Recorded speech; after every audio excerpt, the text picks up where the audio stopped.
In the shadow of towering fjords, where the winter wind carries whispers of ancient gods, a lone figure sits outside a modest farmstead. His weathered hands, once spattered with the blood of 100 men, now carefully carve intricate patterns into a wooden amulet. The villagers of Ravnholm give Thorald Bloodaxe a wide berth, telling their children to stay clear of the old warrior's land. They see only a greying recluse with strange eyes that sometimes stare too long at nothing, a man who mutters to himself when the northern lights dance across the night sky. What they don't see are the nightmares that haunt him, the faces of the fallen that visit him in the darkness. They don't know that those calloused hands, now trembling slightly with age, once wielded the most feared battle axe in all the Norse lands. They have no idea that the quiet farmer who trades eggs and furs at their market was once the most feared. Berserker in Harald Hardrada's elite guard, a warrior whose very name caused enemy shields to shatter and brave men to flee. But someone remembers. Someone is coming to remind Ravnholm exactly who lives among them. The axe that leans against Thorald's door hasn't tasted blood in 15 winters. Soon it will be forced to remember its purpose. Two riders appear on the horizon, their cloaks billowing in the bitter wind. The first bears the emblem of Jarl Eriksson, lord of these lands. The second, a boy barely old enough to grow whiskers, stares with wide eyes at the old man's farmstead. The Jarl's man approaches cautiously, hand never straying far from his sword.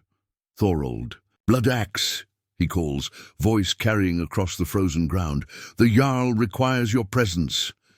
The old warrior doesn't look up from his carving, his knife making precise, delicate cuts in the wood.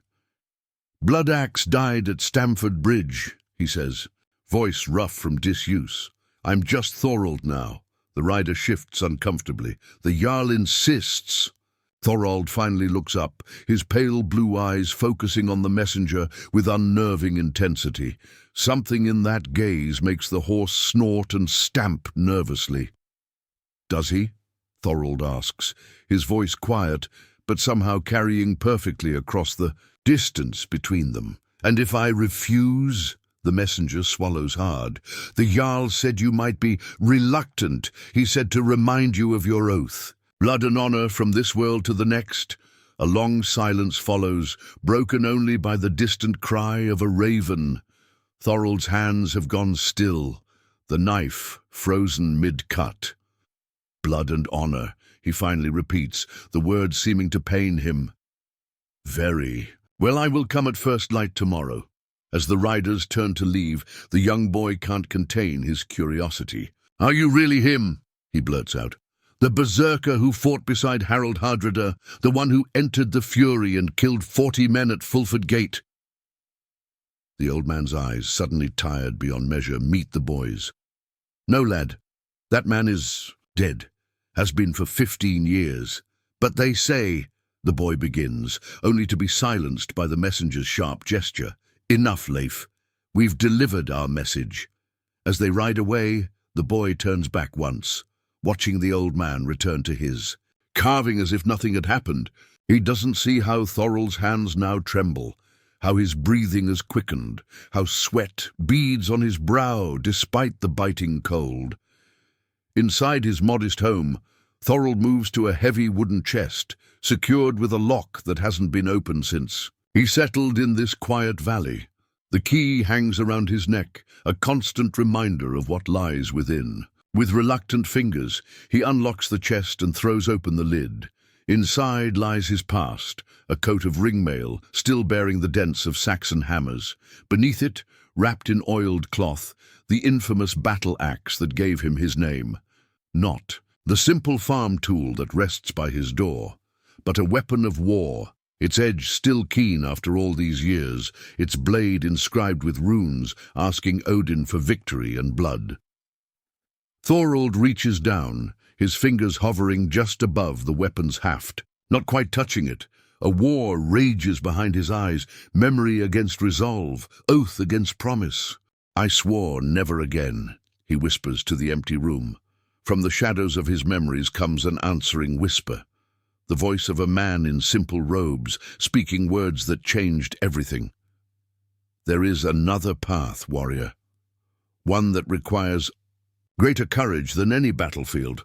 Thorald slams the chest closed, his decision made. He will go to the Jarl tomorrow, but not as Bloodaxe. Those days are behind him. Whatever trouble brews, he will find another solution. He made a promise 15 years ago to a dying man, a promise paid for in blood and sealed with honor, a promise he intends to keep. The night brings no peace to Thorald. In his dreams, he stands once more on a blood-soaked field. The battle, fury upon him. Feeling nothing but the joy of combat and the spray of blood, he moves through enemy ranks like a demon, his axe singing its death song as it cleaves through mail and flesh alike. But then the dream shifts, as it always does. The battlefield becomes a humble monastery, stone walls splattered with the blood of unarmed men. And before him kneels a lone figure in a simple brown robe, head bowed in prayer, even as Thorald raises his axe for the killing blow. The monk looks up, eyes showing not fear but compassion. "Whatever you do to me, warrior, I forgive you. But ask yourself, what glory is there in killing a man who won't fight back?" Thorald wakes with a gasp, the monk's words echoing in his mind as they have countless times before. Those words that stayed his hand, those words that changed everything. Dawn breaks cold and clear over Ravnholm. Thorald stands outside his home, dressed for travel but not for war. The simple farm axe is tucked into his belt, a tool, not a weapon. The chest remains locked, its contents undisturbed. Leif, the boy from yesterday, waits nervously at the edge of Thorald's land. He's been sent to escort the old warrior to the Jarl's hall. "The Jarl expected you earlier," the boy says, trying to sound authoritative despite his obvious awe. "The Jarl can wait a few more moments," Thorald replies, securing his door. He turns to the boy, studying him with those unnerving pale eyes. "How old are you, lad?" 14 winters, Leif answers proudly. "Too young," Thorald mutters. "Always too young." "For what? For what's coming?" Thorald shoulders his small pack. "Tell me what troubles the Jarl. Why summon an old farmer from his home?" Leif's excitement overcomes his caution. "Raiders from the east. 3 longships landed in the night. They've taken Oakshore already, and the fishing village at Stone Bay. They're led by Gunnar the Grim, a mighty warrior who follows the old ways. They say he's blessed by Odin himself, that he can enter the Berserker fury at will." Thorald's face darkens. "Blessed, is that what they call it now?" He begins walking toward the village, his stride purposeful. "And what does Jarl Eriksson intend to do about these raiders?" "Fight them, of course, but—" Leif hesitates. "Our warriors are few. The last 3 harvests have been poor, and many men went east seeking better fortunes. The Jarl needs every sword and axe he can find." "I am a farmer now, not a warrior," Thorald says firmly. "But the stories. They say you once held a narrow bridge against 20 men, that you could not be wounded when the battle fury was upon you." Thorald stops suddenly, fixing Leif with a stare that makes the boy step back. "Stories. That's all they are now. Stories told by old men around fires to make themselves feel important." His voice softens slightly. "Trust me, boy. There is no glory in what I did, no honor in becoming a beast. But if you don't fight, who will protect us? My mother, my sisters." Leif's voice cracks. "The raiders will come, and they'll take everything." Something in the boy's plea reaches past Thorald's carefully constructed walls. For just a moment, the mask of the simple farmer slips, and Leif glimpses something ancient and terrible in the old man's eyes. "There are other ways to win conflicts than through bloodshed," Thorald says quietly. "That is what I learned 15 years ago. That is the promise I made." "To who?" "To a monk who should have died by my hand, but instead changed." "My fate," Thorald resumes walking. "Come, let's not keep your Jarl waiting any longer." As they crest the hill overlooking Ravnholm, they see smoke rising from the direction of the coast. Leif gasps. "They're closer than we thought," Thorald says grimly. "The raid has already begun." Ravnholm's great hall stands atop the village's highest point, a sturdy wooden structure whose carved pillars tell stories of the Jarl's ancestors. Today, the hall buzzes with anxious energy as warriors prepare weapons and women gather supplies. Children huddle in corners, wide-eyed and frightened by the unusual activity. Jarl Eriksson, a bear of a man in his 5th decade, paces before the central hearth, his once red beard now streaked with grey bristles as he barks orders to his men. When Thorald enters, conversation dies like a flame doused in water. "Thorald Bloodaxe," the Jarl announces, a grim smile spreading across his weathered face. "You've kept us waiting." "I come as requested, Jarl Eriksson," Thorald replies, his voice level. "Though I remind you, that name no longer belongs to me." The Jarl laughs without humor. A wolf may shed his winter coat, but his teeth remain sharp. He gestures toward the smoke visible through the open doors. "Raiders from the eastern fjords. 3 ships, perhaps 40 men. They hit Stone Bay at dawn, and you summoned me to fight them. It's not a question. I summoned you because we are oath-bound, you and I." The Jarl's voice drops. "What we did at Uppsala was another life," Thorald interrupts sharply. Murmurs ripple through the gathered warriors. Many are too young to remember Thorald in his prime, but the older men shift uncomfortably, exchanging knowing glances. "Tell that to the dead," the Jarl says coldly. "Their blood binds us still." He steps closer to Thorald, lowering his voice. "I need you, old friend, not just your axe, but what you become in battle. These raiders follow Gunnar the Grim, a berserker, like you once were. Only another of your kind can match him." Thorald's face hardens. "I am not of his kind anymore. I haven't called the Fury in 15 years. Can you still do it?" A long silence follows. Thorald's eyes drift to the central fire, seeing not flames, but blood-soaked memories. "Yes," he finally admits. "Once the beast awakens, it never truly sleeps." The Jarl claps him on the shoulder. "Then ready yourself. They'll be here by midday tomorrow." I didn't say I would fight. The hall grows deathly quiet. Warriors reach for weapons instinctively, sensing the sudden tension. "You swore an oath," the Jarl reminds him. "Blood and honor." "I swore another oath since then," Thorald replies, "one paid in blood and sealed with a dying man's forgiveness." The Jarl's face darkens. "You speak of the monk, the Christian." He spits the word like a curse. "The one who filled your head with weakness, the one who showed me another path. Your path leads to the defense of your people," the Jarl roars, patience exhausted. "Or have you forgotten what raiders do to those who cannot fight? To women? To children?" Thorald's eyes flick to Leif, standing wide-eyed by the door. The boy's face is pale with fear, but his jaw is set with determination. "I have forgotten nothing," Thorald says quietly. "But there are ways to protect that. Don't require becoming a monster." An older warrior steps forward, Halvar One-Eye, a veteran who had fought alongside Thorald in younger days. "I was there," Halvar says, his voice rough with age. "At the monastery in Northumbria. I saw what happened." Thorald's gaze snaps to him. "You saw nothing." "I saw enough," Halvar continues. "I saw the mighty Thorald Bloodaxe hesitate for the first time. I saw you lower your axe before a monk who refused to fight, refused to run, and I saw what it cost you." Young warriors lean forward, hungry for this untold story. Even the Jarl seems caught by surprise. "The monk's words were poison," Halvar tells the gathered crowd.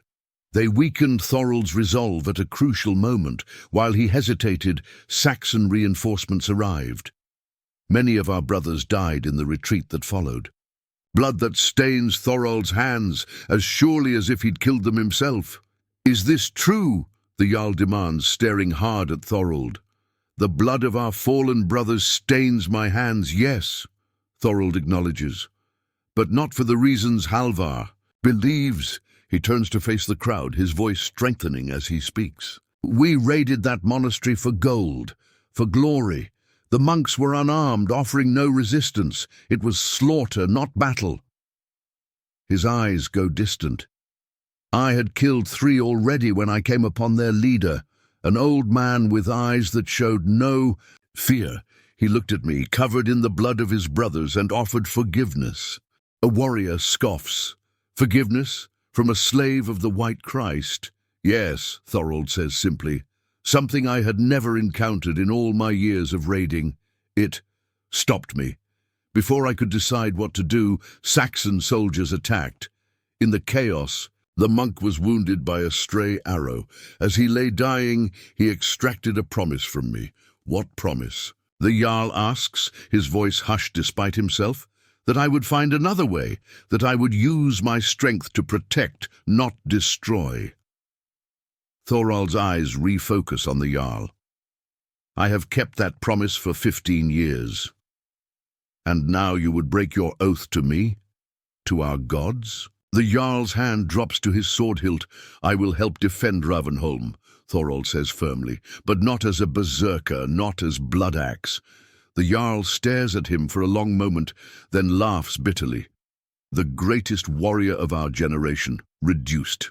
To this, he turns away. Go home, old man. We have no use for farmers in battle. Young warriors snicker, emboldened by their Jarl's dismissal. One, a tall youth with more pride than sense, steps forward. I heard you were fearless, he taunts. Now I see you're just fearful, afraid of your own shadow, afraid of your gods. Thorald regards him calmly. There is a difference between fear and wisdom, boy. We need warriors, not philosophers. The youth spits. While you hide behind words, our families will bleed. Before anyone can react, Thorald moves. One moment he stands relaxed. The next, the youth lies flat on his back, Thorald's foot on his chest, the simple farm axe at his throat. No one saw him draw it. I could kill you 7 different ways from this position, Thorald says conversationally, as if discussing the weather.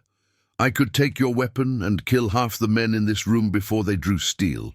His voice remains utterly calm, which somehow makes his words more terrifying. I choose not to. Remember that difference. He removes his foot and steps back. The hall remains frozen in shocked silence. I will help defend Ravnholm, Thorald repeats to the Jarl. But my way. The Jarl studies him thoughtfully. And what exactly is your way? Thorald, not Bloodaxe. The raiders come for wealth, for glory, for proving themselves to their gods, and Jarls, Thorald explains, they expect resistance. They expect blood. What they don't expect is someone who understands how they think, who can turn their expectations against them. You would trick them? Halvar One Eye asks, incredulous. I would outthink them, Thorald corrects. The Berserker fury gives strength. Yes, but it takes wisdom. Gunnar the Grim may be powerful in battle, but in that state he is also predictable. The Jarl strokes his beard, considering. You truly believe you can defeat raiders without shedding blood?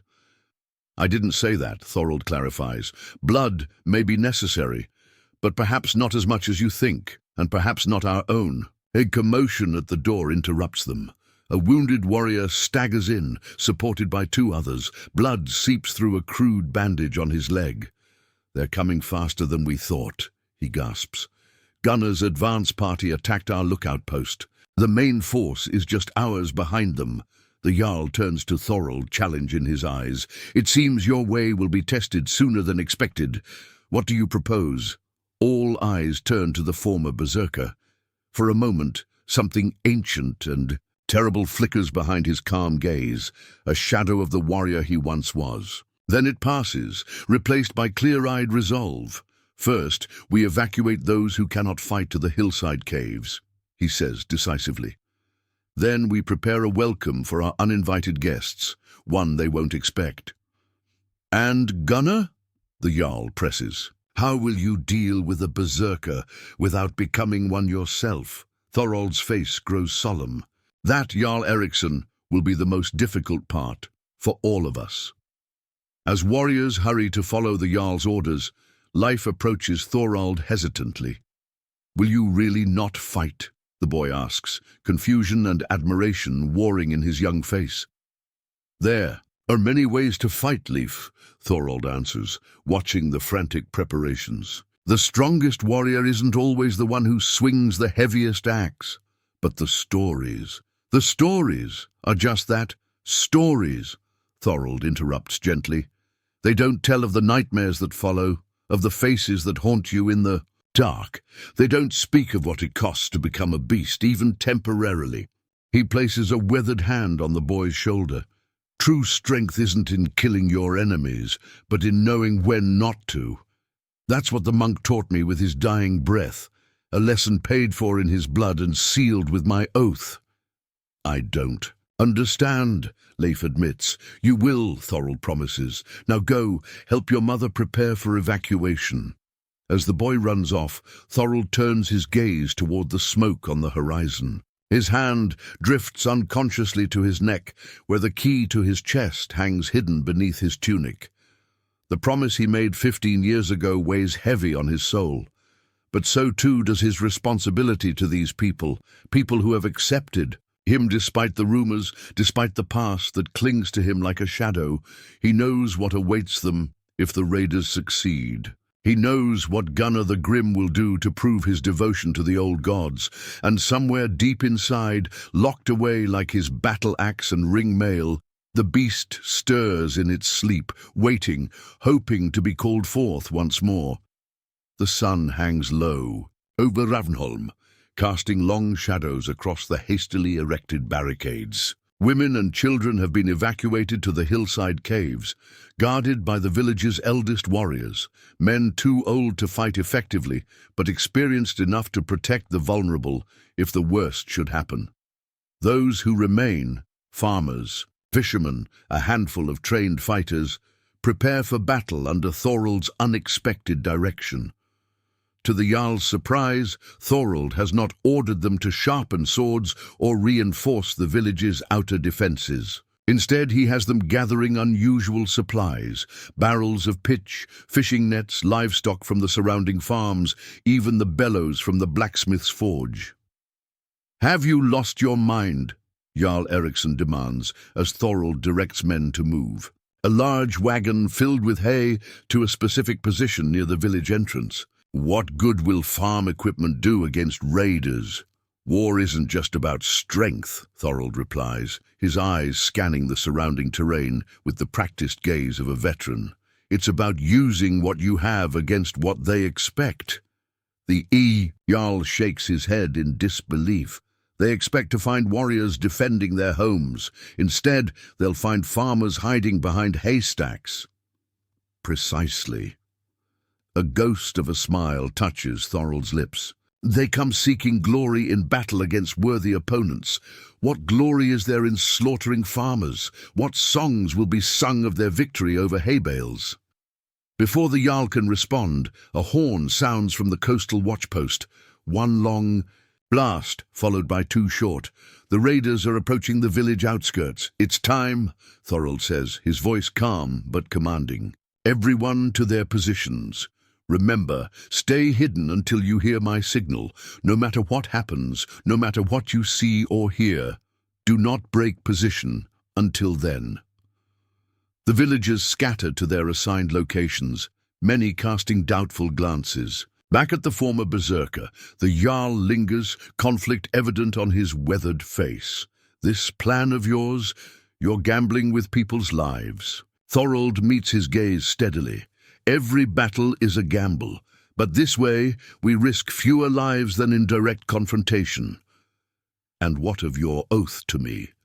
"To our gods," the Jarl presses. "Does that mean nothing now?" "It means everything," Thorald replies. "But so does the promise I made to the monk. Today I will honor both by protecting these people without becoming the monster I once was."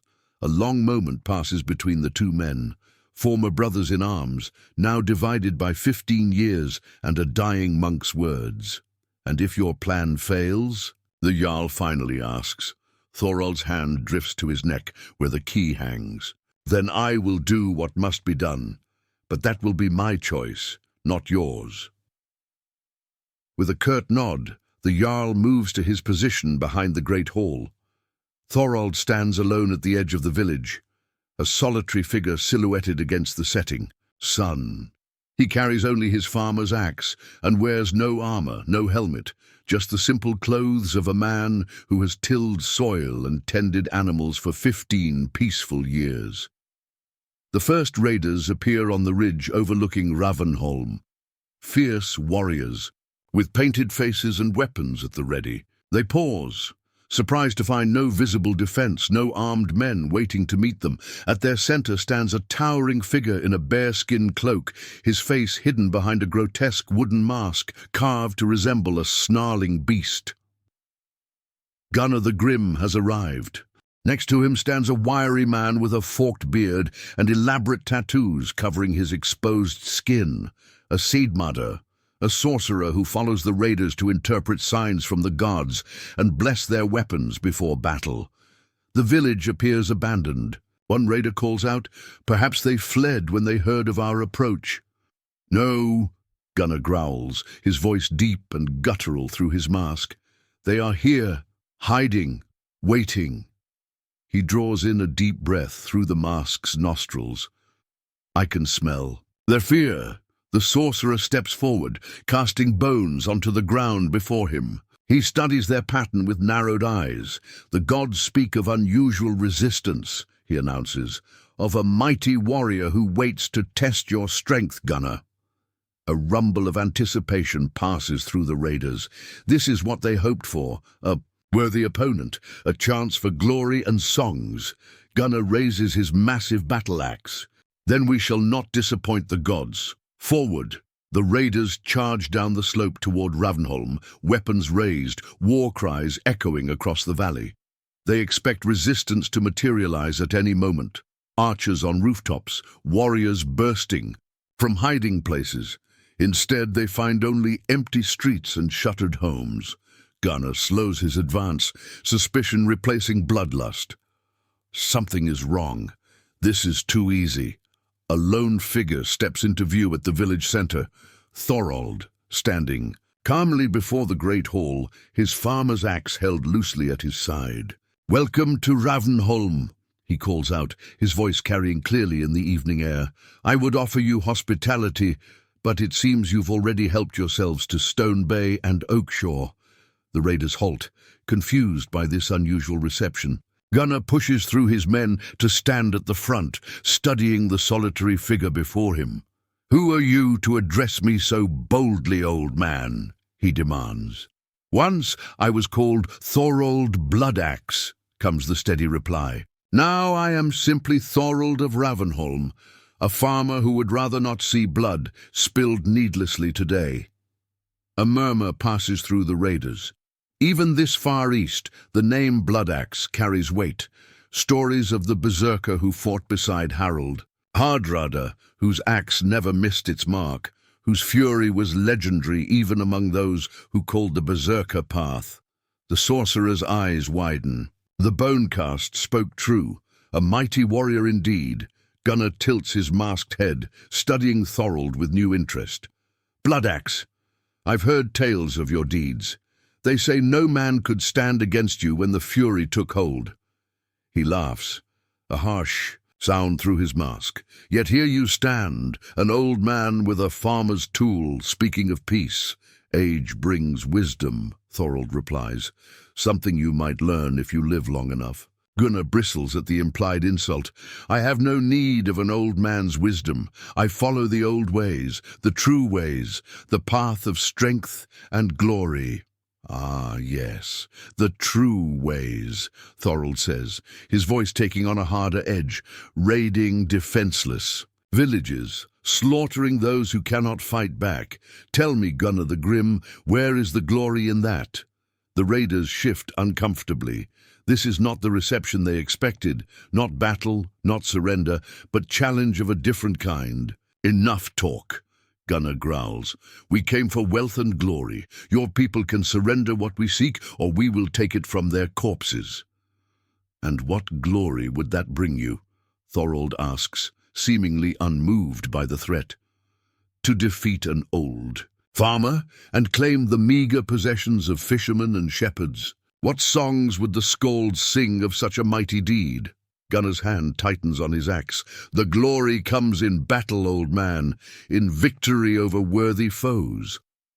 Then you've travelled a long way for nothing, Thorald says. There are no warriors here to match your strength, no berserkers to test your fury. He spreads his hands, just simple folk who wish to live in peace. The sorcerer steps forward, suspicion in his narrow eyes. He seeks to trick us, Gunnar. The bones do not lie. He is more than he appears. If it's battle you desire, Thorald continues, ignoring the sorcerer, I offer you a different kind. Not of blood and steel, but of honor and courage. A test worthy of the old ways. Interest stirs among the raiders. Many are young men seeking to prove themselves, to earn their place in the sagas. Gunnar himself hesitates, reluctant to simply cut down the legendary Bloodaxe without ceremony. What test? He demands. A thin smile crosses Thorald's face. A contest between us two. No armies, no advantages, just man against man, testing skill and courage. And if I win this contest, then Ravnholm and all it contains is yours, without further bloodshed. And if you win, old man? Gunnar asks, amusement evident in his voice. Then you and your men leave these lands and never return. The raiders laugh, certain of their leader's victory against this aging farmer. But the sorcerer tugs at Gunnar's bearskin cloak, whispering urgent cautions. He was Bloodaxe, the sorcerer hisses. The gods favor him still. This could be a trick. Gunnar shakes off the warning. What kind of contest do you propose? Surely not combat. You are in no condition to face me with weapons. Not weapons, Thorald agrees. Something far more difficult. He points to the large, hay-filled wagon positioned near the village entrance. Fire! Confusion ripples through the raiders. A test of courage, Thorald explains. The wagon will be set ablaze. We each walk through the flames. The man who emerges unburned has the favor of the gods. The man who falters admits defeat. Gunnar laughs behind his mask. A fool's challenge. Fire burns all men equally. Does it? Thorald asks quietly. I thought you followed the old ways, Gunnar. Surely you know the gods protect those who truly believe. The sorcerer's eyes narrow with suspicion, but many of the raiders nod. This is the kind of test their ancestors would respect, a challenge of faith and courage rather than mere strength. Unless, Thorald adds, his voice carrying just enough doubt to sting, you fear the judgment of the gods you claim to serve. Gunnar rips off his mask, revealing a scarred face contorted with rage. I fear nothing, certainly not your farmer's tricks or your Christian god's magic. Then we have an agreement, Thorald says calmly. The test of fire will decide Ravnholm's fate. The Jarl, watching from his hiding place, clenches his fists in frustration. This wasn't the plan they had discussed. Thorald was supposed to lure the raiders into a trap, not challenge their leader to some suicidal fire-walking contest. As villagers emerge cautiously from their hiding places to witness the contest, Leif slips through the crowd to Thorald's side. This wasn't your plan, the boy whispers urgently. The nets, the pitch, the bellows. What happened to all that? Thorald's eyes remain fixed on Gunnar as he replies softly. Plans change when opportunity presents itself. Sometimes the best trap is the one your enemy willingly walks into. But the fire, you'll both burn. A strange smile touches Thorald's lips. Will we? Watch and learn, Leif. There are many forms of strength in this world. As the wagon is positioned, and torches brought to set it ablaze, the sorcerer continues to whisper warnings to Gunnar, who brushes them aside with growing irritation. He is Bloodaxe, the sorcerer insists. The sagas say he could not be harmed when the fury was upon him. I am Gunnar the Grim, the the Berserker snarls. "I fear no man, no fire, no god. The old ways flow in my blood." The wagon erupts in flames, the dry hay catching quickly. Heat ripples through the evening air, and villagers step back from the intensity of the blaze. Within moments, the entire wagon is engulfed, creating a wall of fire taller than a man. Thorald steps forward, his face illuminated by the dancing flames. In the firelight, he seems transformed. No longer the quiet farmer, but something older, something wilder. For just a moment, those watching glimpse what he once was, the legendary Bloodaxe, whose very name struck terror into the hearts of enemies. "Shall we begin?" he asks Gunnar, his voice carrying over the roar of the flames. The flames roar between Thorald and Gunnar, casting dancing shadows across the gathered crowd. Raiders and villagers alike have formed a circle around the burning wagon, their faces illuminated by the inferno. The air shimmers with heat, and sparks rise into the darkening sky like vengeful spirits. "Who goes first?" Gunnar demands, his scarred face twisted in a challenging sneer. "Age before glory," Thorald replies with a calm that unsettles many watching. He steps toward the blazing wagon, pausing just before the wall of flame. For a moment his eyes close. Those closest might notice his lips moving slightly, not in prayer to the Norse gods, but in words unfamiliar to their ears. The monk's final blessing, carried for 15 years. "He will burn," a raider mutters. "No man can walk through such fire." The sorcerer with the forked beard narrows his eyes. "Unless he calls upon powers we do not understand." Thorald opens his eyes, and without hesitation, walks directly into the flames. Gasps rise from the crowd as his figure disappears in the inferno. Seconds stretch like hours as they wait for him to emerge, or for screams to begin. Then, like a spirit born from fire itself, Thorald steps out from the other side of the burning wagon. Unburned, unharmed, not even his simple tunic shows signs. Of the flames, Leif's eyes widen in wonder. The Jarl's jaw tightens with suspicion. The raiders murmur anxiously, some making signs to ward off magic. "Impossible," Gunnar growls, but a hint of uncertainty has crept into his voice. Thorald turns, his weathered face serene. "Your turn, Gunnar the Grim. Let us see if your gods favor you as you claim." Gunnar stomps forward, rage building in his massive frame. "No farmer's trick will make me falter." He tears off his bearskin cloak, revealing a torso covered in battle, scars, and ritual markings. His eyes bulge, his breathing becomes rapid and shallow, the beginnings of the Berserker fury taking hold. "The old ways give me strength, the fury makes me untouchable." Spittle flies from his mouth as he works himself into a frenzy. With a roar that echoes across the valley, he charges toward the flames. As Gunnar disappears into the fire, Thorald's eyes meet Leif's across the crowd. The boy notices something in the old warrior's gaze, not triumph, but something like sadness mixed with resolve. The raiders lean forward in anticipation, waiting for their leader to emerge victorious. A heartbeat passes, then another. A scream erupts from within the flames, not of triumph but of agony. Gunnar bursts from the far side of the wagon, but not as he entered. Fire clings to his hair, his beard, his clothing. He falls to the ground, rolling desperately to extinguish the flames that consume him. The sorcerer rushes forward, throwing dirt on the burning berserker.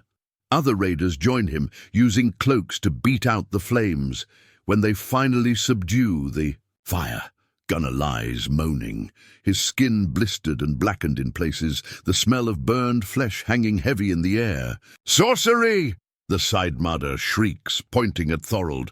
"Christian magic!" Thorald shakes his head calmly. "No magic, only knowledge." He turns to address the stunned raiders. "Your leader challenged me. He lost. By his own agreement, you will leave these lands and never return." "We do not honor agreements won by trickery," a young raider shouts, drawing his sword. "It was no trick," Thorald replies. "I offered a test of courage and wisdom. Gunnar chose fury instead. That was his mistake." The Jarl steps forward, his own, hand on his sword. "How did you do it, Thorald? Even I believed you were walking into death." A small smile touches Thorald's lips. "The monk taught me many things in his final hours. Among them was that knowledge can be as powerful as any berserker's fury." He gestures to the still-burning wagon. "Before you arrived, I soaked my clothes in a mixture the monk showed me. Alum, egg whites, and certain herbs that resist flame. I walked a path through the wagon that I had prepared earlier, where the hay was treated with water and salt. Understanding dawns on the Jarl's face. And Gunnar had no such protection. He relied on rage and mysticism," Thorald confirms. "I relied on what works." The sorcerer helps Gunnar to his feet. The berserker's eyes, wild with pain and humiliation, fix on Thorald with murderous intent. "Kill him!" Gunnar rasps through burned lips. "Kill them all!" The raiders hesitate, looking between their injured leader and the calm old man who stands unburned before them. Doubt has crept into their expressions. "You could attack," Thorald acknowledges. "You might even win. But look around you." For the first time, the raiders notice that during the fire trial, villagers have moved quietly into position. Archers now line the rooftops. The barrels of pitch Thorald had ordered prepared earlier have been positioned strategically. The fishing nets hang ready to drop from hidden positions.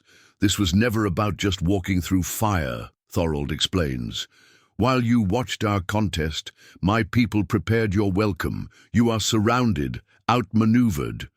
"We still outnumber them," a raider protests. "Numbers aren't everything," Thorald says. "You'd win eventually, yes, but at what cost? How many of you would fall? What songs would the skalds sing then? Of the mighty warriors who were outsmarted by farmers and fishermen, some of the younger." Raiders shift uncomfortably, the promise of easy plunder evaporating before their eyes. "There is another way," Thorald continues, "one that allows you to leave with your lives and some measure of honor. Tell the story of how you faced Thorald Bloodaxe, not in his berserker fury, but in his age and wisdom. Tell how he offered you mercy when he could have taken vengeance. Mercy is weakness," Gunnar spits, though the effect is diminished by his obvious pain. "Is it?" Thorald asks quietly. "It takes no strength to kill, Gunnar.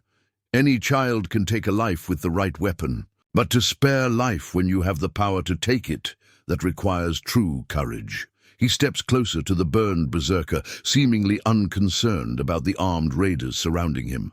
15 years ago, I stood over a monk, as you stand before. Me now, defeated at my mercy. I had killed his brothers. I had destroyed his home. I raised my axe to take his head, to complete my victory." Thorald's voice drops, but in the silence that has fallen, every word carries clearly. "And he looked up at me without fear and offered forgiveness." The Sidemarder sneers. "Christian weakness." "I thought so too," Thorald agrees. "Until that moment changed everything. Saxon soldiers attacked while I hesitated. In the chaos, the monk was struck by a stray arrow. As he lay dying in my arms, he extracted a promise that I would find another path, that I would use my strength to protect, not destroy." He looks around at the raiders, meeting each man's eyes in turn. "Today I offer you what he offered me. A chance to choose differently, to find another path."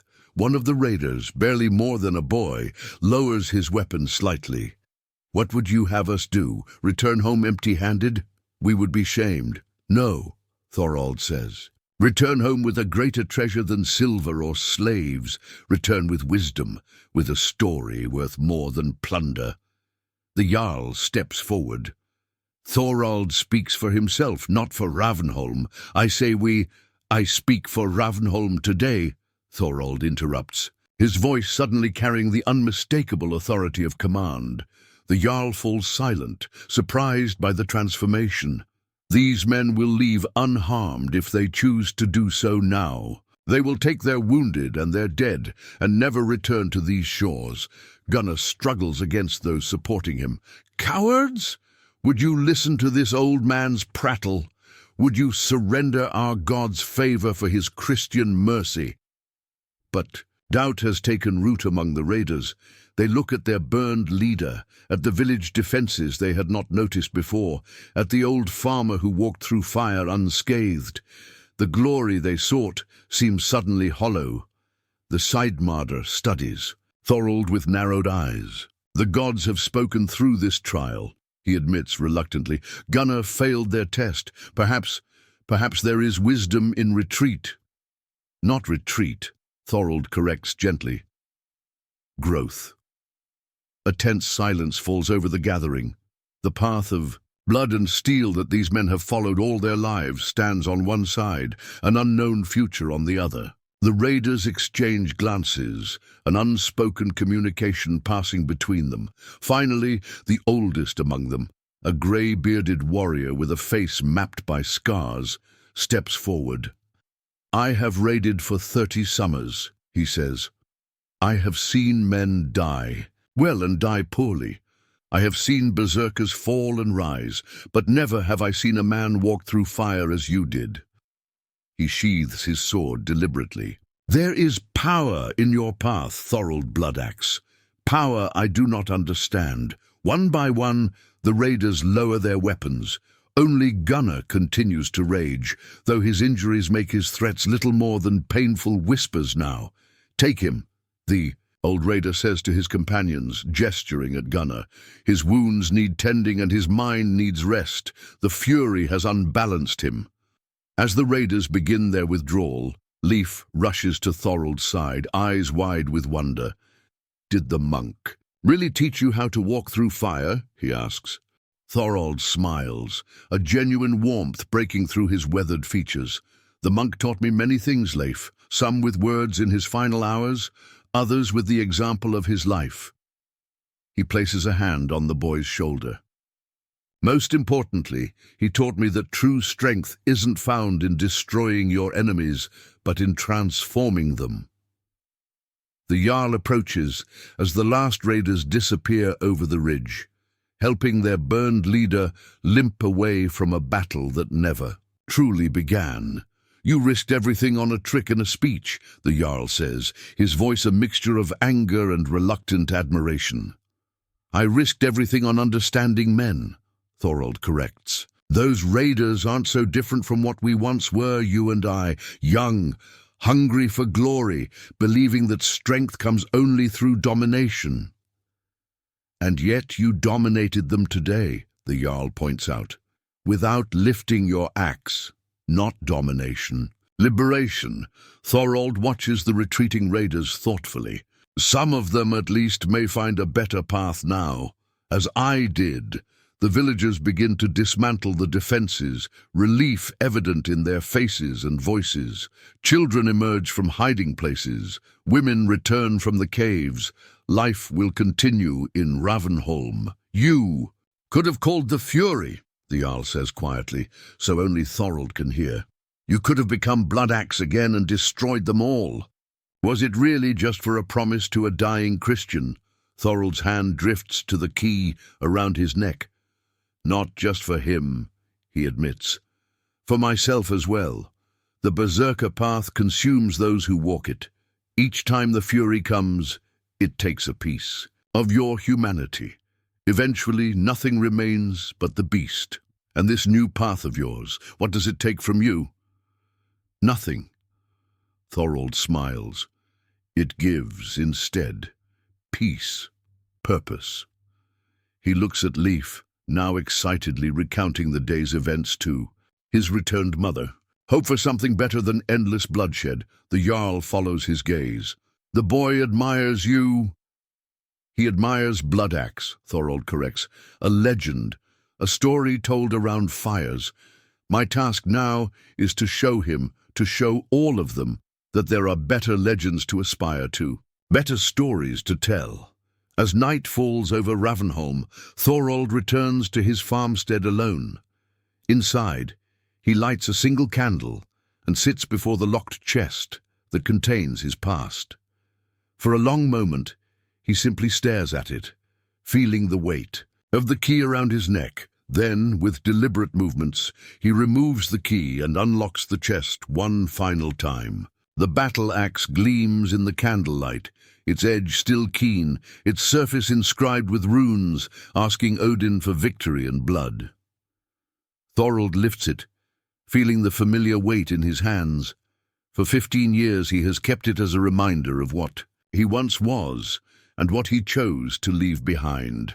Tomorrow he will take it to the forge and have it melted down. From its metal he will create tools for building, for growing, for creating rather than destroying. Your death bore strange fruit. Monk, he whispers to the empty room, a berserker reborn not in blood but in mercy. He closes the chest, leaving the axe atop it rather than hidden away. The past need not be locked up anymore. It can be transformed, just as he was. Outside, the northern lights begin their dance across the night sky. Thorald steps out to watch. Them, seeing not omens of war as his ancestors might have, but simply beauty, another face of the strength that flows through all things. 3 days pass in a tentative peace. The villagers of Ravnholm rebuild what little damage the raiders' advance party caused, and life begins to return to its normal rhythms. Children once again play in the streets. Women hang washing in the spring breeze. Men return to fields and fishing boats, though they keep weapons close at hand. Old habits die hard in these uncertain times. Thorald keeps his word. At dawn, after the confrontation, he brought his legendary battle-axe to Gunnar the smith, whose eyes widened at the sight of the infamous weapon. "You want me to destroy it?" Gunnar asked, clearly troubled by the request. "This is a piece of history, Thorald. Songs are sung about this axe." "Not destroy," Thorald corrected.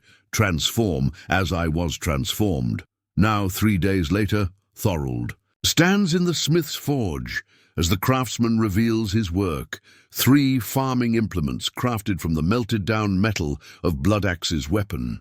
A pruning hook for tending orchards, a small hand scythe for harvesting grain, and a woodworker's hatchet for building homes. "The runes," Gunnar says, pointing to faint markings still visible in the metal. "I couldn't completely remove them during the forging." Thorald picks up the pruning hook, examining the ghostly outline of what once asked Odin for blood and victory. "Good," he says quietly. "Let them remain as a reminder. What once harvested lives will now harvest food. What once destroyed will now create." Leif has taken to following Thorald everywhere, peppering him with questions about his warrior days, about the monk, about the fire trial. The boy's mother watches with a mixture of concern and gratitude. Concerned about her son's fascination with violence, yet grateful for Thorald's patient redirection. "Was it true what you told the raiders?" Leif asks as they walk back from the forge, Thorald carrying his new tools in a simple cloth wrap. "About the monk teaching you how to walk through fire?" Thorald's weathered face creases in a smile. "In a manner of speaking, the monk was educated, as many of his kind were. He had traveled far to the east and learned many things, including how certain substances can protect against flame for short periods." "So it wasn't magic?" Leif sounds disappointed. "Knowledge often appears as magic to those who don't understand it," Thorald says. "The true miracle wasn't walking through fire unharmed. It was finding the courage to try a different path." As they reach the village center, a commotion draws their attention. A rider gallops into Ravnholm, his cloak bearing the emblem of Jarl Eriksson's house. He reins in his lathered horse before the great hall, where the Jarl himself emerges to meet him. Words are exchanged, too distant to hear, but the Jarl's thunderous expression tells its own story. He turns sharply, scanning the village square, until his eyes fall on Thorald. "Bloodaxe!" he bellows, the name echoing between buildings. "Council, now!" Thorald's expression remains calm, but Leif notices his hands tighten almost imperceptibly on his bundle of new tools. "Go home, Leif," Thorald says quietly. "Your mother will be looking for you. but I want to. Now, boy. There's an edge to Thorald's voice that brooks no argument, a hint of the commander he once was. As Leif reluctantly departs, Thorald makes his way to the great hall, where warriors and village elders are already gathering. Inside, the atmosphere crackles with tension like the air before a storm. "They're coming back," the Jarl announces without preamble as Thorald enters. "Not just Gunnar's band, a full war party. 5 ships spotted off the northern headlands." Murmurs of alarm ripple through the gathered crowd. "Impossible," Halvar One-Eye protests. "We had an agreement. Gunnar lost the trial. His men accepted defeat." The messenger, still breathless from his hard ride, steps forward. "These aren't just Gunnar's men." News of Thorald Bloodaxe's return has spread like wildfire through the eastern fjords. Warriors from 3 Jarls have joined forces, eager to test themselves against the legend. All eyes turn to Thorald, who stands silent in the center of the hall. "Your mercy has brought doom upon us all," the Jarl snarls. "If you had killed Gunnar as a true warrior would, his men would have scattered. Instead, they've returned with an army." Thorald places his bundle of tools carefully on a bench. "How many?" he asks the messenger, his voice level. "At least 100 warriors, perhaps more. They fly the raven banner of Jarl Hakon the Ruthless." The name sends a fresh wave of unease through the hall. Hakon's brutality is legendary even among Vikings, his raids known for leaving nothing but ashes and bones in their wake. "Hakon," Thorald muses, a distant look in his eyes. "I fought alongside him at Sulitjelma many years ago. A dangerous man, even then. And now he comes for your head," the Jarl says grimly, "for the glory of killing the legendary Bloodaxe." Thorald turns to face the assembly, his calm at odds with the panic building around him. "When will they land?" "Dawn tomorrow, most likely," the messenger replies. "They'll make camp at the headland tonight to prepare for battle." "Then we have time?" Thorald says decisively. "Time for what?" the Jarl demands. "To dig our graves, to say our prayers to your Christian God." A flash of anger crosses Thorald's face, the first real emotion he's shown since entering the hall. "My path isn't about surrender or defeat, Eriksson. It's about finding better ways to fight when fighting is necessary." He turns to address the entire gathering. "Last time we faced 40 raiders with a simple plan that avoided bloodshed. This time we face 100 warriors led by Hakon the Ruthless. The stakes are higher, but the principles remain the same." "What principles?" a young warrior scoffs. "Tricks and speeches?" "Understanding your enemy," Thorald replies evenly. "Knowing what they want and using it against them." He moves to the central fire, where battle maps have been hastily drawn in the dirt. "Hakon doesn't come for plunder or land. He comes for glory, the glory of defeating Bloodaxe." The Jarl's eyes narrow. "You have a plan." "I do," Thorald confirms. "But it will require trust, and it will require me to break my promise to the monk, at least in part." A ripple of interest passes through the assembly. "What promise?" the messenger asks, confused. "To find another way," Thorald says, his voice carrying a weight of regret. "To use my strength to protect, not destroy." His hand drifts to the key around his neck, a key that no longer opens anything since the chest's contents have been transformed. But sometimes protection requires more than wisdom. Sometimes it requires the appearance of the very thing you've rejected. Understanding dawns on the Jarl's face. "You'll become Bloodaxe again." "I will appear to," Thorald corrects. "But on my terms, not theirs." He looks around the hall, meeting the gaze of each person present. "Here is what we must do." As plans are made and preparations begin, Leif watches from the shadows near the hall's entrance. He was supposed to go home as Thorald ordered, but curiosity proved stronger than obedience. Now, he listens wide-eyed as the former Berserker outlines a strategy that seems equal parts brilliant and insane. Later, as Thorald finally exits the hall, Leif scrambles to intercept him, nearly colliding with the old warrior in his haste. "You're going to fight them?" the boy asks, unable to contain his excitement. "You're going to be Bloodaxe again?" Thorald's weathered hand comes to rest on Leif's shoulder, but the touch is firmer than usual, his blue eyes intense. "Listen carefully. Leif, what you heard in there stays in there. Lives depend on secrecy now. But I thought you said killing was—" "I said there are better ways to win conflicts than through bloodshed," Thorald interrupts, "and I still believe that.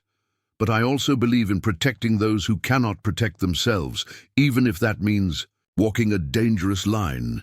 He kneels to look the boy directly in the eyes.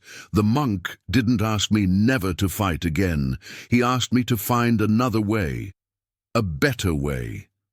Sometimes that means avoiding battle entirely, as we did with Gunnar. Sometimes it means engaging in battle, but with different purpose and methods."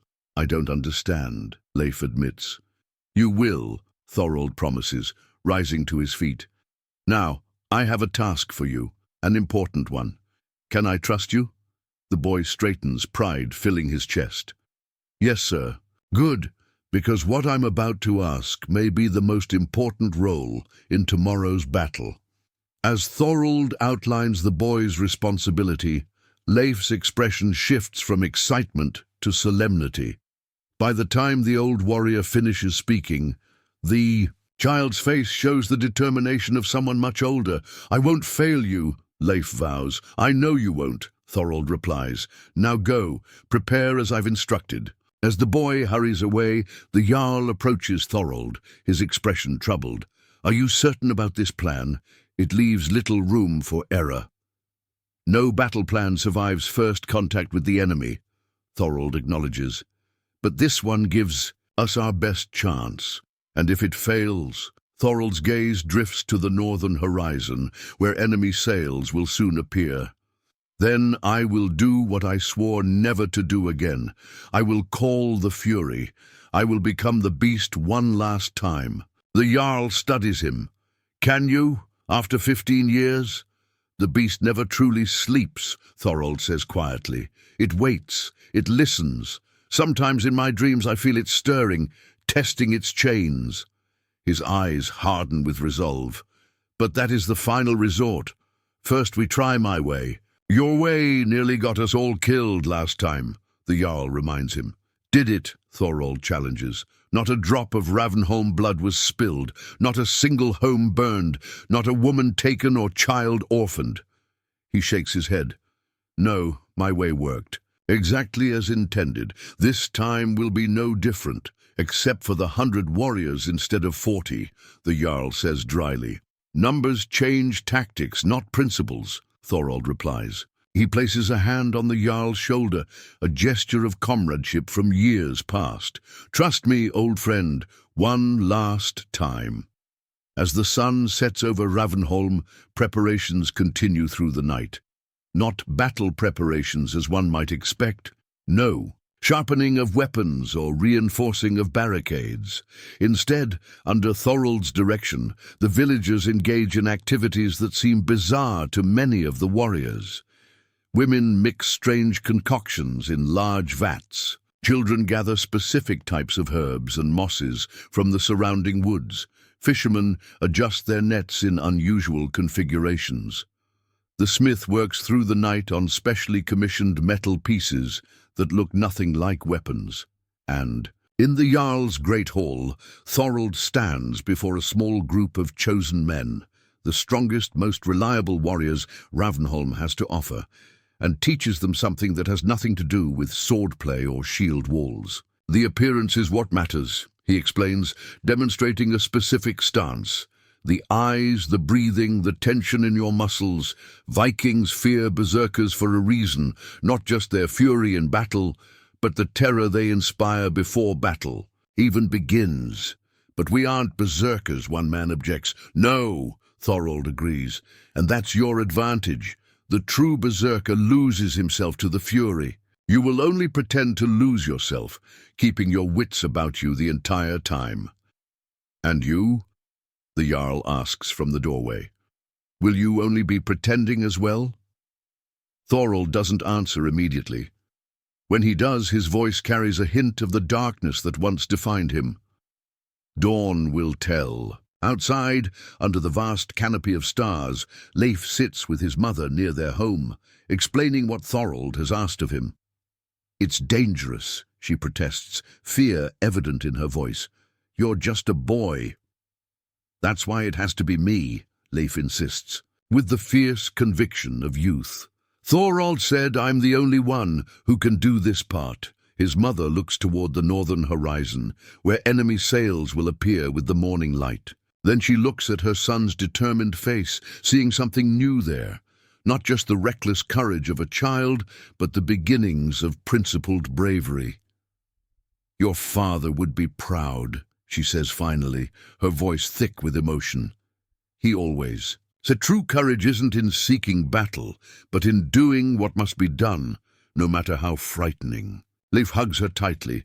"Thorald says the same thing. He says the monk taught him that." As night deepens toward the darkest hours before dawn, Thorald stands alone on the beach north of Ravnholm, watching the distant horizon where enemy ships will soon appear. The tide laps at his feet, a rhythmic pulse like the beating of a warrior's heart before battle. He has changed his appearance for what's to come. Gone are the simple farmer's clothes, replaced by attire that echoes his Berserker past, though not quite the bloody gear of those days. His grey hair hangs loose around his weathered face. Streaks of ceremonial paint mark his features in patterns that would be recognized by any who know the old ways.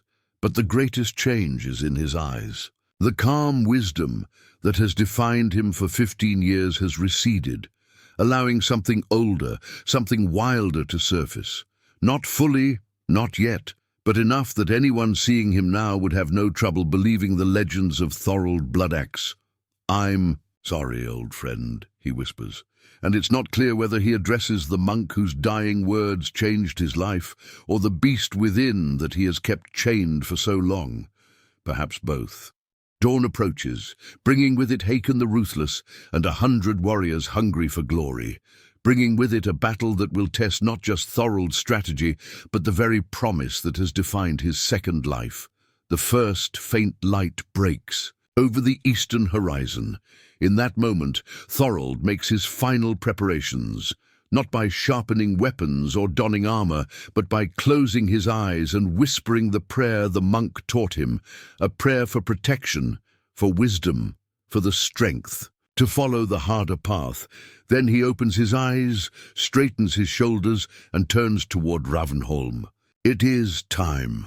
The first rays of sunrise glint off 5 longships approaching Ravnholm's shore. Their dragon-headed prows cut through the morning mist like specters from another world. Warriors line their sides, spears and shields catching the early light. 100 men or more come to test themselves against a legend. At their center, standing tall in the lead ship, is Jarl Hakon the Ruthless. Even at a distance, his imposing figure is unmistakable. A bear's pelt drapes his massive shoulders, its head forming a hood that frames his scarred face.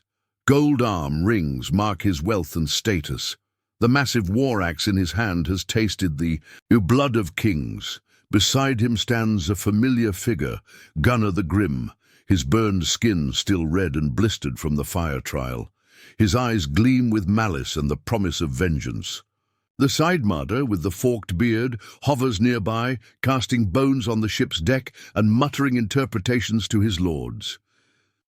They expect to find Ravnholm prepared for battle, shield walls, archers, the desperate defenses of a village facing annihilation. Instead, as their ships beach on the shore, they find something altogether different. A single figure waits for them on the beach. Thorald Bloodaxe stands alone at the water's edge. Transformed from the quiet farmer the village has known for 15 years. His tall frame, still powerful despite the passage of years, is adorned with symbols of his warrior past. The morning light catches the grey of his loose hair, giving it an unearthly gleam. His face, painted with ritual markings, betrays no fear, no hesitation, only a calm certainty that borders on the supernatural. But most striking is what he holds, not the legendary battle axe that gave him his name, but the 3 farming implements, forged from its metal: the pruning hook, the hand scythe, and the woodworker's hatchet. To any warrior who lived by the sword, such tools would appear ridiculous in battle, yet Thorald holds them with the absolute confidence of a man who knows exactly what he's doing. "Bloodaxe!" Hakon's voice booms across the water as he leaps from his ship, landing with a splash in the shallows. "The years have not been kind to you, old friend, Hakon," Thorald acknowledges with a slight nod. "Still compensating for your small manhood with large displays of force, I see." A ripple of nervous laughter passes through some of Hakon's younger warriors, quickly silenced by their leader's murderous glare. "You always did have more mouth than sense," Hakon growls, wading forward through the knee-deep water, his warriors fanning out behind him. "Where are your defenders? Hiding behind their women's skirts?" "No need for defenders," Thorald replies calmly. "This conversation is between us." Hakon's laugh is like rocks grinding together. "Conversation? I've sailed 3 days with 100. Warriors for a conversation?" He gestures expansively at the peaceful village behind Thorald. "I've come for glory, old friend, for battle, for the honor of defeating the legendary Bloodaxe in combat."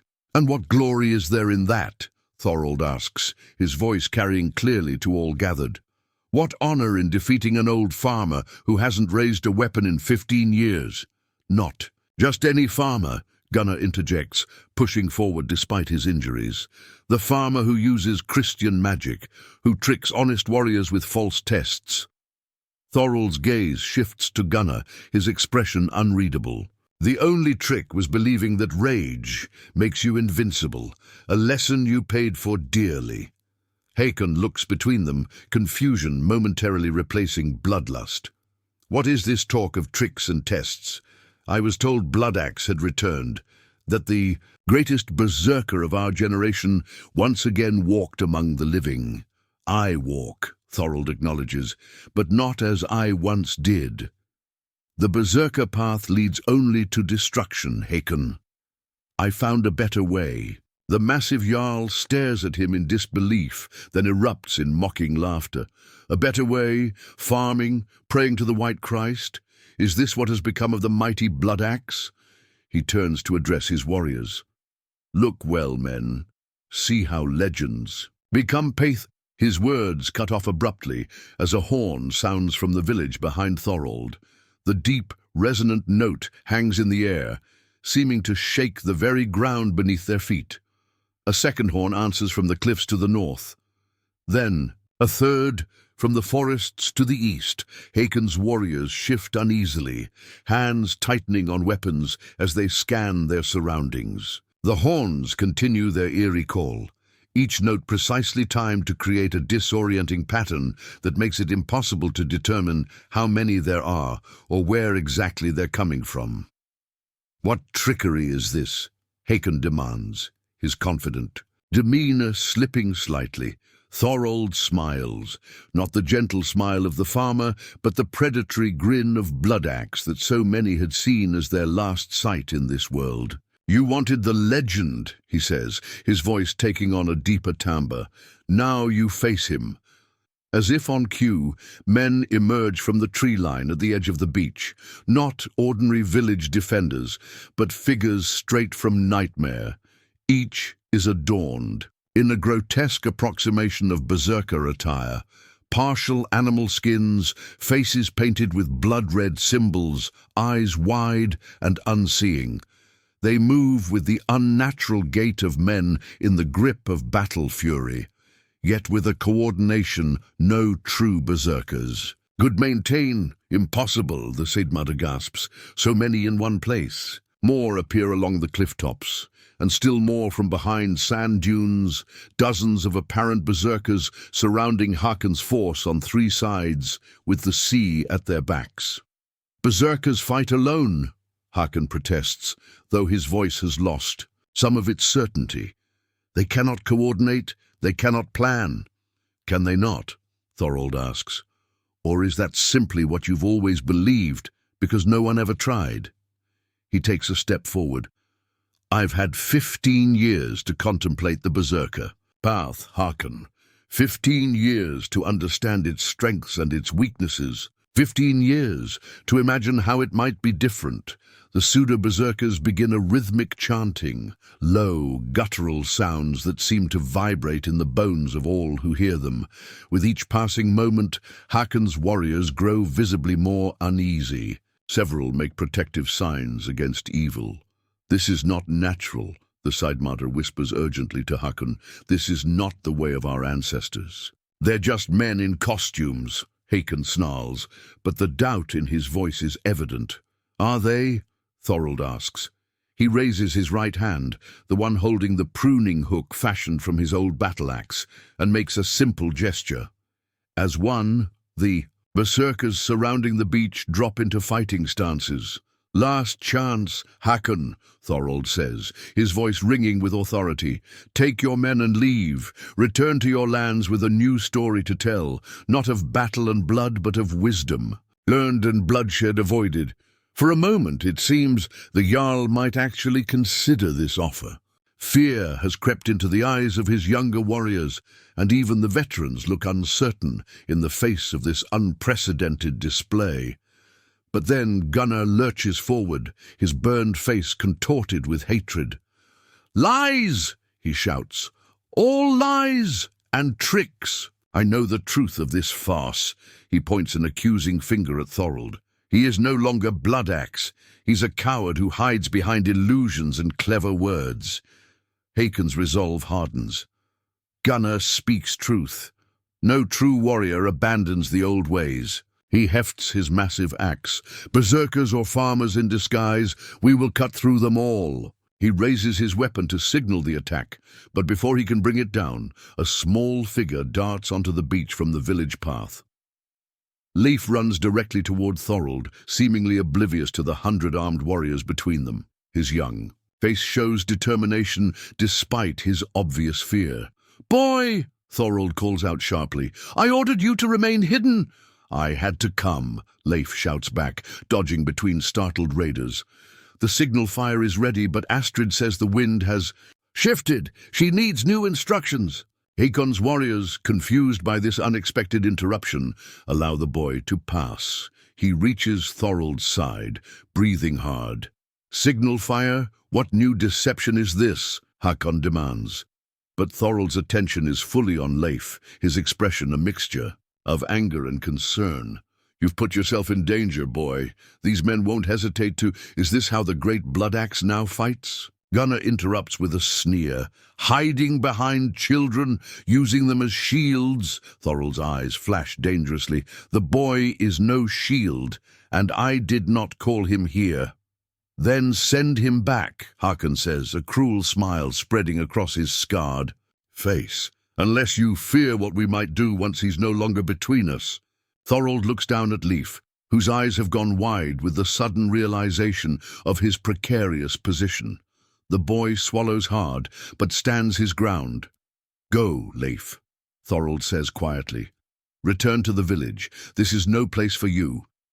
"But the signal fire—" "Will wait," Thorald finishes firmly. "Go now."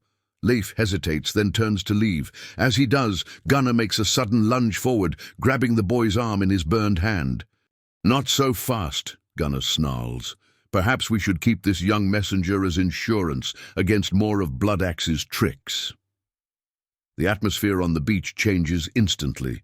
The tension that has been building erupts into something far more dangerous. Thorald's posture shifts subtly, a change so slight most wouldn't notice it, but those who had fought alongside him in the old days recognize it immediately. "Release him," Thorald says, his voice deadly quiet. Gunnar smiles through his pain, tightening his grip on the struggling boy. "Or what, farmer? Will you prune me to death with your gardening tools?" "I won't ask again." Something in Thorald's tone makes even Hakon take a step back. The air around the old warrior seems to shimmer, as if heat rises from his body despite the cool morning. "This is between warriors," Thorald continues, his eyes never leaving Gunnar's. "The boy has no part in it. Everything has a part in war," Gunnar replies. The strong take, the weak are taken. That is the way of... His words end in a startled cry as Thorald moves, faster than seems possible for a man his age. The farming, implements in his hands become a blur of motion. The pruning hook catches Gunnar's wrist, applying precise pressure to a nerve point that causes his fingers to spasm open, releasing Leif. Simultaneously, the flat of the hand scythe strikes the burned Berserker's shoulder, spinning him away from the boy. Gunnar stumbles backward, more surprised than hurt. Leif darts behind Thorald, who pushes him toward the village without taking his eyes off the raiders. Run, he commands. Tell the Jarl to begin. As Leif sprints away, Hakon's warriors instinctively form a battle line. The tension on the beach has reached breaking point. That was impressive speed for an old farmer, Hakon observes, a new wariness in his voice. Perhaps there's more of Bloodaxe left in you than I thought. Bloodaxe never left, Thorald replies calmly. He simply found better targets for his skills than the necks of unarmed men. He adjusts his grip on his farming tools, holding them now with the unmistakable confidence of weapons. Last chance, Hakon. Leave in peace, or face what comes. Fitas, Jarl's eyes narrow. You and your fake berserkers against 100 seasoned warriors? Those are poor odds, old friend. Are they? Thorald asks. Look around you. For the first time, Hakon notices what his bloodlust had previously blinded him to. The beach is not just surrounded by Thorald's disguised men. The sand beneath their feet has been disturbed in careful patterns. Thin ropes, nearly invisible against the beach, run in complex configurations just beneath the surface. Strange mounds dot the landscape at regular intervals. The Jarl's expression darkens as understanding dawns. A trap. Of course, Thorald agrees. Did you expect anything less from me? Retreat to the ships, Hakon bellows suddenly, recognizing the danger. Back to the water. His warriors turn to flee, but it's too late. From the village, a flaming arrow arcs high into the morning sky, Leif's signal delivered. As it reaches its apex, the false berserkers on the cliffs and forest edge pull hard on concealed ropes. The beach erupts in carefully orchestrated chaos. Hidden nets spring up from beneath the sand, entangling dozens of warriors. Mounds collapse to reveal deep pits. Barrels positioned on the cliffs are upended, sending a foul-smelling liquid cascading down onto the raiders below. Not burning oil, but a concoction that clings and blinds without killing. And through it all, Thorald stands unmoved, a calm center in the storm of his own creation. I told. You, he says to Hakon, as the Jarl struggles to maintain his footing on the suddenly treacherous beach. I found a better way. Chaos reigns on the beach as Hakon's warriors struggle against Thorald's ingenious traps. Those caught in nets thrash like fish pulled from the sea. Others claw at their eyes, temporarily blinded by the foul mixture raining down from the cliffs. Some fall into concealed pits, their cries of surprise and rage adding to the cacophony of confusion. Yet not all are entangled. Perhaps 40 warriors remain free, rallying around Hakon as he bellows orders through the mayhem. Gunnar, having recovered from Thorald's swift attack, joins them, his burned face twisted with hatred. Kill him, Gunnar shrieks, spittle flying from his blistered lips. Kill Bloodaxe, and his tricks die with him. The remaining raiders form a wedge, their shields locked together, and begin advancing toward Thorald, who still stands alone on the beach. Behind them, more warriors work to free their trapped comrades, cutting through nets and pulling men from pits. Hakon, at the point of the wedge, fixes Thorald with a murderous glare. Clever traps, old friend, but traps only thin the herd. They don't win battles. They're not meant to win battles, Thorald replies calmly. They're meant to give you a choice. What choice? Hakon snarls, his axe raised for the charge. The same one I've offered since you arrived. Leave in peace, or face what comes next. Thorald's voice carries an authority that gives even the most battle-hardened raiders pause. Your force is halved. Your men are demoralized. Is the glory of defeating an old farmer worth the price you'll pay? The Jarl's scarred face contorts with rage.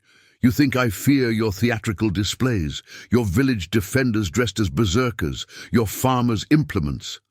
A cold smile touches Thorald's lips. No, Hakon. You fear what you've always feared, that there might be a better way than yours, a stronger way. With a roar of fury, Hakon gives the signal to charge. His warriors surge forward, their formation tight despite the treacherous footing. Thorald stands his ground, seemingly unconcerned about the wall of steel and muscle bearing down on him. From the village path, Jarl Eriksson watches in horror. He's going to be killed, he mutters to Halvar One-Eye beside him. All this planning, and he's going to let them cut him down. Wait, Halvar replies, his single eye narrowed. Watch. As Hakon's warriors close in, Thorald raises his hand, the one holding the pruning hook fashioned from his old battle axe, and makes a sharp, commanding gesture. On the cliffs above and the forest's edge, the false berserkers who have been maintaining their eerie chant suddenly fall silent. In the abrupt quiet that follows, a new sound emerges, the distinctive creak of bows being drawn. Hakon's charge falters as he realizes the truth. The men Thorald positioned weren't berserkers at all. They were archers, their bizarre costumes and performances merely a distraction from the very real weapons they carried, concealed beneath animal skins and paint. Dozens of arrows now point at the exposed raiders, drawn and ready to fly at Thorald's command. Second choice, Thorald calls out, his voice carrying easily across the suddenly silent beach. Drop your weapons, or my archers will ensure that songs of your glory end here today. For a moment, it seems Hakon might actually yield to reason. His warriors look to him uncertainly, caught between pride and survival. Then Gunnar pushes forward, his face contorted with rage. Another trick, he screams. Another deception. He won't kill us. The monk's promise was to find another way. Thorald interrupts. Not to never take life again. His eyes, cold as a winter sea, fix on Gunnar. Don't test me, Burnface. I've shown mercy twice. There won't be a third time. Something in his tone, perhaps the echo of Bloodaxe that still lingers beneath the farmer's calm, silences even Gunnar. Hakon studies Thorald, years of battlefield instinct warring with pride. Finally, he lowers his axe. Stand down, he orders his men, his voice tight with suppressed rage. Weapons are reluctantly lowered. The tension on the beach remains palpable, balanced on a knife's edge. A wise choice, Thorald acknowledges. Now, we talk. Talk? Hakon scoffs. What is there to discuss? You've trapped half my men and held the rest at arrow point. Kill us or release us. Those are your options. There's always another option, Thorald replies. That's what the monk taught me. He gestures toward the village. Come, share bread, and mead with me in the great hall. Let us speak as jarls do, not as enemies on a battlefield. Hakon stares at him in disbelief. You offer hospitality? Now? I offer a glimpse of a different path, Thorald says. You've come seeking glory. I'm offering you something rarer, wisdom. The Jarl's laugh is harsh. Next you'll offer me conversion to your white Christ. I offer you nothing of the sort, Thorald says sharply. The monk never demanded I abandon my gods. He asked only that I find a better way to honor them than through slaughter. He steps closer to Hakon, lowering his voice so only the Jarl can hear. You've sailed with Gunnar the Grim, but you're not him. You've led men for 20 years. You know when a battle is lost, and when something unexpected might be gained. A long moment passes as Hakon weighs his options. Finally he nods curtly. Very well, I will hear your words. But my men remain free, and our ships untouched. Agreed, Thorald says, though your men will stay here on the beach under watch. You may bring 2 companions to the hall. Gunnar comes with me, Hakon insists. Thorald's eyes flicker briefly, to the burned berserker, who glares back with undisguised hatred. As you wish, choose your second. Hakon gestures to the Sidemarder, whose forked beard quivers with nervous energy. The three raiders follow Thorald up the path toward Ravnholm, watched closely by the village's disguised defenders. As they walk, Hakon studies his surroundings with the practiced eye of a veteran raider. "Your defenses are impressive for a farming village," he observes. "Those pit traps were dug recently, the nets positioned with care. You prepared well."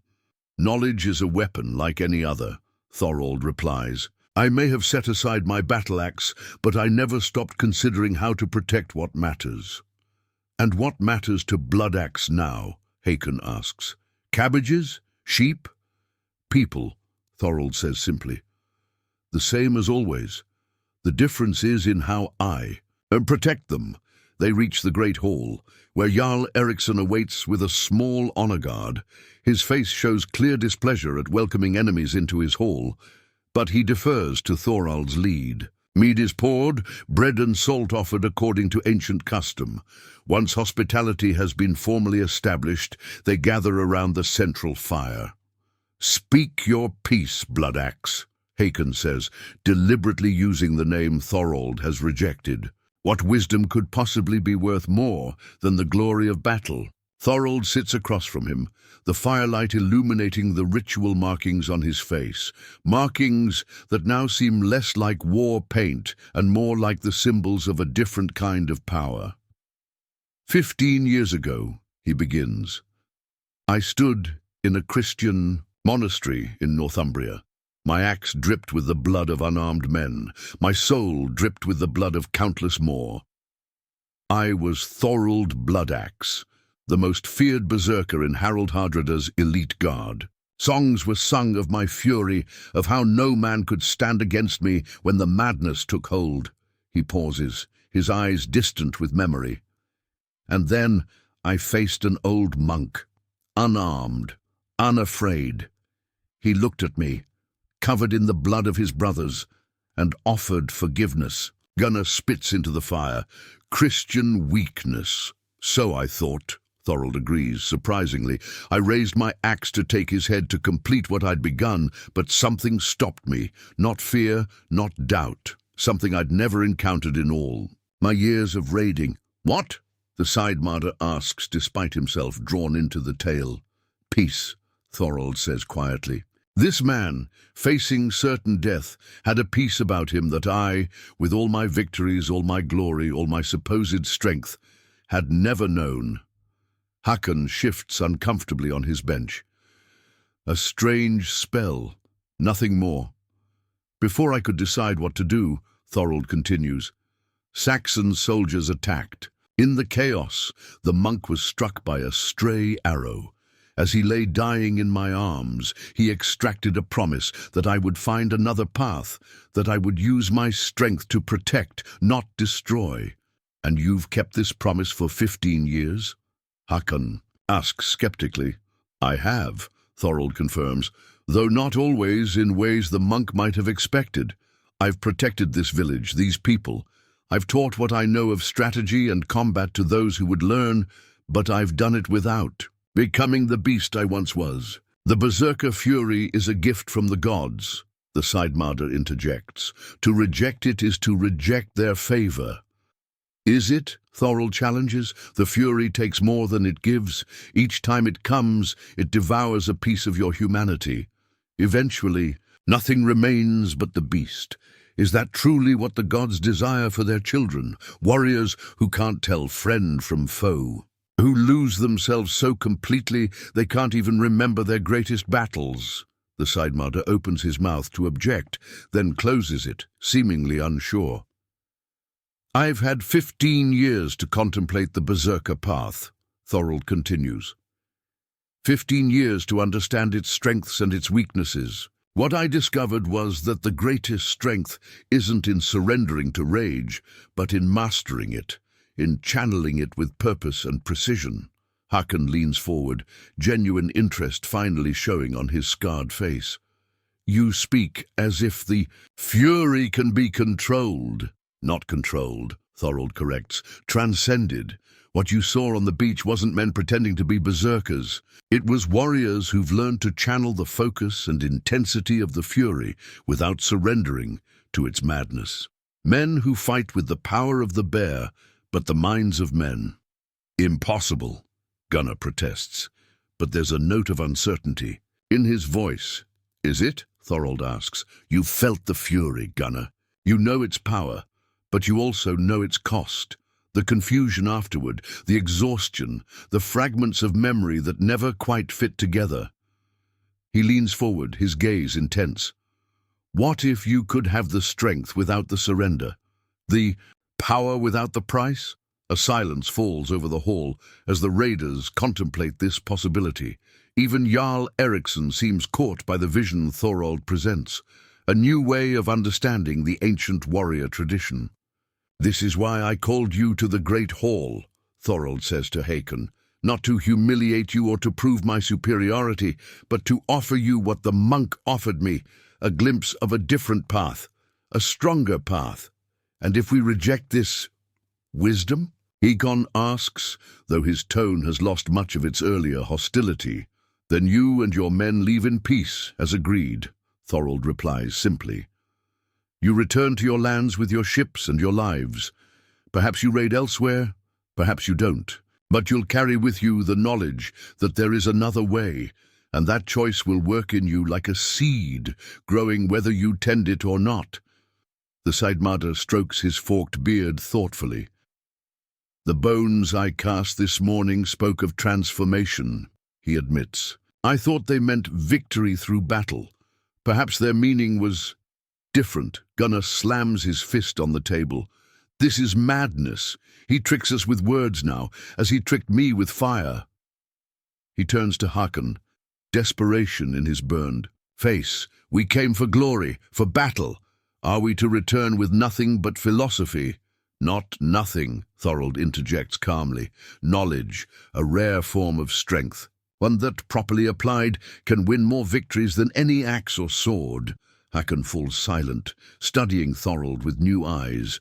The hall grows quiet, the crackling of the central fire, the only sound as the Jarl weighs what he has heard against, what he has known his entire life. You truly believe this other path is stronger? He finally asks. I know it is, Thorald replies without hesitation. I've walked both. The fury made me Bloodaxe, feared throughout the Norse lands. But what I've become since, what I've learned, what I've built, what I've protected, that required greater courage, greater strength than any battle I ever fought. By dawn, Hakon had made his choice.